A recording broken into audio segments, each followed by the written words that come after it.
Hi dears, welcome back. ನಾನು cilia. ಇವತ್ತಿನ ವಿಡಿಯೋದಲ್ಲಿ ಒಳ್ಳೆ ಪೂರಿ ಥರ ಉಬ್ಬಿ ಬರುವಂತಹ ಚಪಾತಿ ಮಾಡೋಣ. ಒಂದು ಹನಿ ಎಣ್ಣೆ ಕೂಡ ಹಾಕದೆ ಮಾಡುವಂತಹ ಚಪಾತಿ. ಅದಕ್ಕೆ ಒಳ್ಳೆ ಒಂದು ಕಾಂಬಿನೇಷನ್ ರಾಜ್ಮಾ ಮಸಾಲೆ. ಡಯಟ್ ಮಾಡುವವರಿಗೆ, ಅದೇ ರೀತಿ ಡೈಲಿ ಚಪಾತಿ ತಿನ್ನುವವರಿಗೆಲ್ಲ ಇದು ತುಂಬ ಒಳ್ಳೆಯದು. ಒಂದು ಸಾರಿ ಆದರೂ ಇದನ್ನು ಟ್ರೈ ಮಾಡಿ ನೋಡಿ.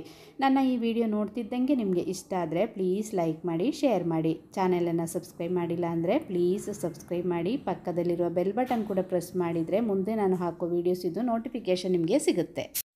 ನೋಡಿ, ಚಪಾತಿ ಮಾಡಲಿಕ್ಕೆ ಇದೇ ರೀತಿ ಒಂದು ಬೌಲ್ ತೊಗೊಂಡಿದ್ದೀನಿ. ಆ ಬೌಲಿಗೆ 2 ಕಪ್ ಗೋಧಿ ಹಿಟ್ಟನ್ನು ಹಾಕ್ತಾಯಿದ್ದೀನಿ. ಚಪಾತಿಗೆ ಹಿಟ್ಟು ಕಲಸುವಾಗ ಸ್ವಲ್ಪ ಅಗಲ ಇರುವ ಪಾತ್ರೆ ತಗೊಂಡ್ರೆ ನಮಗೆ ಅದನ್ನು ಹಿಟ್ಟು ಕಲಸಲಿಕ್ಕೆ ಸುಲಭ ಆಗುತ್ತೆ. ಇನ್ನು ಇದಕ್ಕೆ ರುಚಿಗೆ ತಕ್ಕಷ್ಟು ಉಪ್ಪನ್ನು ಹಾಕ್ತಾಯಿದ್ದೀನಿ. ಇನ್ನು ಈ ಹಿಟ್ಟನ್ನು ನಾವು ಬಿಸಿ ನೀರಲ್ಲಿ ಕಲಿಸ್ಬೇಕು. ಬಿಸಿ ನೀರಂದರೆ ಕುದೀತಾ ಇರುವ ನೀರಲ್ಲ, ನಮಗೆ ಕೈಯಲ್ಲಿ ಕಲಸಲಿಕ್ಕೆ ಹಾಕಬೇಕು. ಆ ಥರ ಬಿಸಿ ನೀರನ್ನು ಹಾಕಿ ಸ್ವಲ್ಪ ನೀರನ್ನು ಹಾಕಿ ಇದೇ ರೀತಿ ನಾವು ಹಿಟ್ಟನ್ನು ಕಲಿಸ್ಬೇಕು.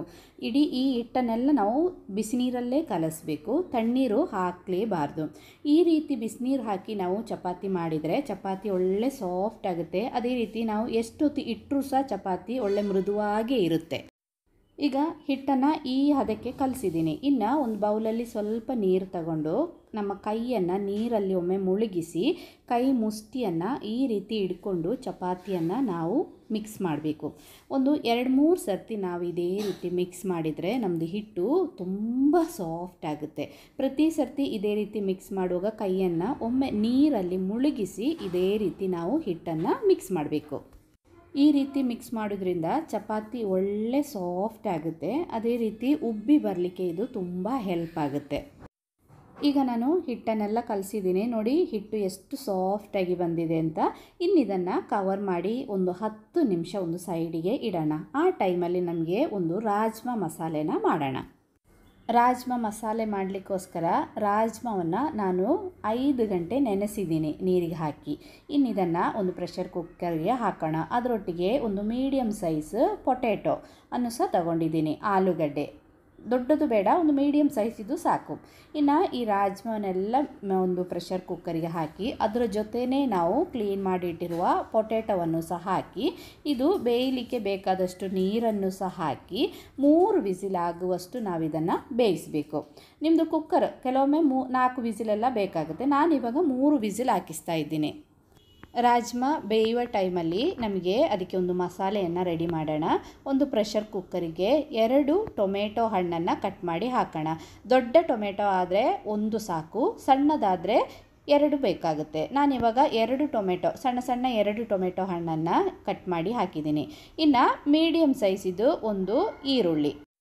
ಇನ್ನಿದಕ್ಕೆ ನಾವು ಹಾಕೋದು ಒಂದು ಸ್ವಲ್ಪ ಶುಂಠಿ. ನೋಡಿ, ಈ ಸೈಜಿದು 2 ಸಣ್ಣ ಪೀಸ್ ಶುಂಠಿ ಹಾಕಿದ್ದೀನಿ. ಅದೇ ರೀತಿ 5-6 ಹೆಸರು ಬೆಳ್ಳುಳ್ಳಿಯನ್ನು ಸಹ ಹಾಕಬೇಕು. ಇನ್ನು ನಾವು ಹಾಕೋದು 1 ಚಮಚ ಧನಿಯಾ. ಇಡೀ ಧನಿಯಾ ಹಾಕಿದರೆ ಒಳ್ಳೆಯದು, ಇಲ್ಲಾಂದರೆ ಧನಿಯಾ ಪುಡಿ ಆದರೂ ಆಗುತ್ತೆ. ಇನ್ನು ಇದನ್ನೆಲ್ಲ ನೈಸಾಗಿ ಪೇಸ್ಟ್ ಮಾಡಬೇಕು. ಆ ಟೈಮಲ್ಲಿ ನೋಡಿ ನಮ್ಮದು ರಾಜ್ಮಾ ಎಲ್ಲ ಬೆಂದಿದೆ. ಈ ಪೊಟ್ಯಾಟೊ ಇದೆಯಲ್ಲ, ನಾವು ದೊಡ್ಡ ಪೀಸ್ ಮಾಡಿ ಕಟ್ ಮಾಡಿ ಹಾಕಿದ್ದು, ಇದನ್ನೆಲ್ಲ ಲೈಟಾಗಿ ಇದೇ ರೀತಿ ಸ್ಮ್ಯಾಶ್ ಮಾಡಬೇಕು. ನಮ್ಮದು ಮಸಾಲೆ ಸ್ವಲ್ಪ ದಪ್ಪ ಆಗಲಿಕ್ಕೋಸ್ಕರ. ಇನ್ನು ಒಂದು ಪಾನ್ ಬಿಸಿ ಆಗಲಿಕ್ಕೆ ಇಟ್ಟು ಬಿಸಿ ಆದಮೇಲೆ 2 ಚಮಚ ಎಣ್ಣೆಯನ್ನು ಹಾಕಬೇಕು. ಎಣ್ಣೆ ಒಳ್ಳೆ ಬಿಸಿ ಆದಮೇಲೆ ಇದಕ್ಕೆ ಸ್ವಲ್ಪ ಜೀರಿಗೆ ಹಾಕಬೇಕು.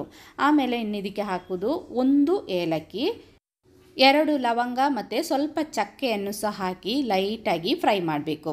ಇನ್ನು ಇದಕ್ಕೆ ಸ್ವಲ್ಪ ಹಿಂಗನ್ನು ಸಹ ಹಾಕಬೇಕು. ಹಿಂಗನ್ನು ಸಹ ಹಾಕಿ ಲೈಟಾಗಿ ಫ್ರೈ ಮಾಡಬೇಕು.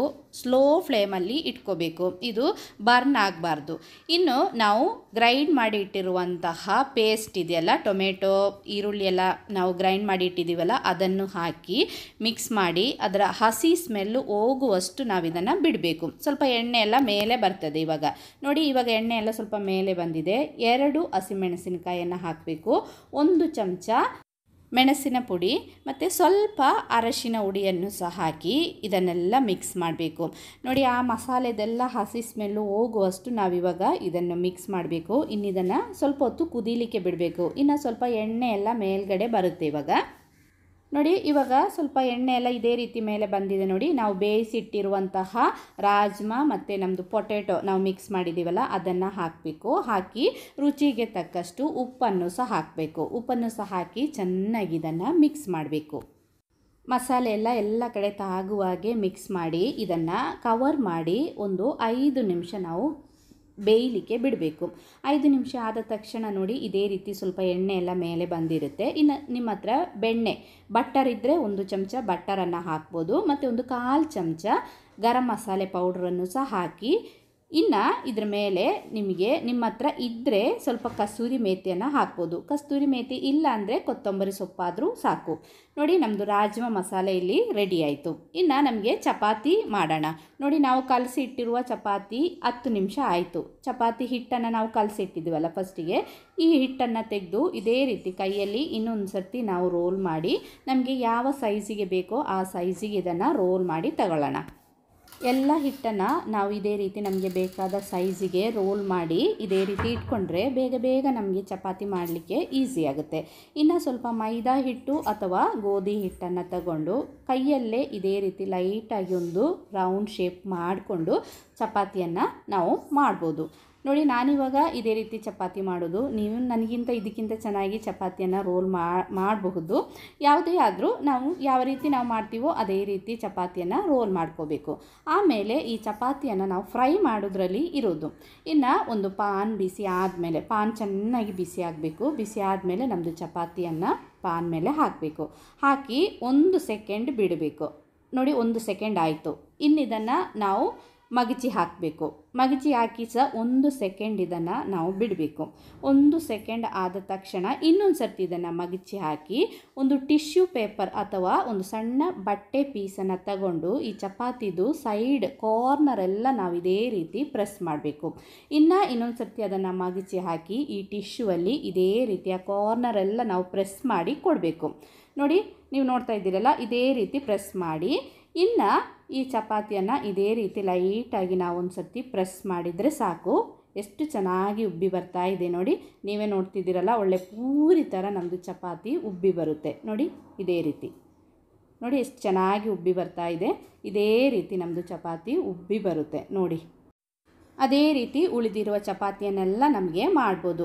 1 ಸೆಕೆಂಡ್ ಬಿಡಬೇಕು, ಮಗಚಿ ಹಾಕಿ ಇನ್ನೊಂದು ಸೆಕೆಂಡ್ ಬಿಡಬೇಕು. ಇನ್ನೊಂದು ಸರ್ತಿ ಮಗಚಿ ಹಾಕಿ ನಮ್ಮದು ಸ್ಪೂನಲ್ಲಿ ನಾವು ಯಾವ ಸ್ಪ್ಯಾಕ್ಚುಲಾದಲ್ಲಿ ಇದೇ ರೀತಿ ಲೈಟಾಗಿ ಪ್ರೆಸ್ ಮಾಡಿದರೆ ಸಾಕು. ಒಳ್ಳೆ ಉಬ್ಬಿ ಬರುತ್ತೆ ನಮ್ಮದು ಚಪಾತಿ.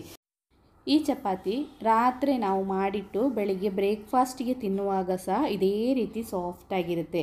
ಅದೇ ನಾವು ಬೆಳಿಗ್ಗೆ ತಿಂಡಿಗೆ ಮಾಡಿದ ಚಪಾತಿ ಉಳಿದಿದ್ದರೆ ಸಂಜೆ ರಾತ್ರಿ ಎಲ್ಲ ತಿನ್ನುವಾಗ ಸಹ ನಾವು ಇದೇ ರೀತಿ ಸಾಫ್ಟಾಗೇ ಇರುತ್ತೆ. ಟ್ರೈ ಮಾಡಿ ನೋಡಿ. ಅದೇ ರೀತಿ ರಾಜ್ಮಾ ಮಸಾಲೆ ಕೂಡ ತುಂಬ ಸುಲಭ, ಈಸಿ ಮೆಥಡಲ್ಲಿ ನನ್ನ ಬಾಂಬೆಯಲ್ಲಿರುವ ಒಬ್ಬರು ಫ್ರೆಂಡ್ ಹೇಳಿಕೊಟ್ಟಿರುವಂತಹ ರೆಸಿಪಿ ಇದು. ತುಂಬ ಟೇಸ್ಟ್. ನಿಮಗೆ ಇಷ್ಟ ಆದರೆ ಪ್ಲೀಸ್ ಲೈಕ್ ಮಾಡಿ. ಒಂದೇ ಒಂದು ಸಾರಿ ಇದನ್ನು ಟ್ರೈ ಮಾಡಿ ನೋಡಿ. ಇವತ್ತಿನ ವಿಡಿಯೋದಲ್ಲಿ ಇಷ್ಟೇ. ಇನ್ನೊಂದು ವಿಡಿಯೋದಲ್ಲಿ ನೋಡೋಣ. Till then bye bye. Thanks for